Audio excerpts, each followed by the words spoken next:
மடியில் கனம் இருந்தாதான் வழியில பயம். என் மடியில கனம் இல்லை, என் தொண்டர்களுக்கும் கனம் இல்லை. அதனாலதான் வழியில பயம்லாம் மாற. நீ வண்டியே தான் மறப்ப, பஸ்ஸையே ட்ரெயினையே மறிக்க முடியாத. ஏறி வந்துக்கிட்டே இருப்பான், நடப்பாங்க. இந்த விஜயகாந்த் நடந்து வருவேன். விஜயகாந்த் தரையிலையும் படுக்க முடியும், பெட்லையும் படுக்க முடியும். சாதாரண பழைய சோறு வெங்காயம் சாப்பிட தெரியும். உங்களை போல உயர்ந்த உணவான சிக்கனும் சாப்பிட தெரியும், ஃப்ரைட் ரைஸும் சாப்பிட தெரியும்.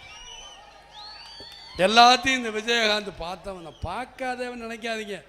நீங்கள் வெறும் பார்த்துப்பட்டு நீங்கள் புதுசாக பணக்காரனால குதிக்காதீங்க. செந்துர பாண்டியில் சொன்ன மாதிரி ஆடாதடா மனிதா, ரொம்ப ஆட்டம் போட்டா அடங்கிடுவ மனிதா. இதை விட நான் சொல்லுவேன், நீர்க்குமொழி படலாம், ஆடி அடங்கும் வாழ்க்கையடா, ஆறடி நிலமே சொந்தமடா. முதலில் நமக்கெல்லாம் கட்டிலடா, பின்பு காலில்லா கட்டிலடா. இதில் ஏன்டா சண்டை போட்டுக்கிறீங்க?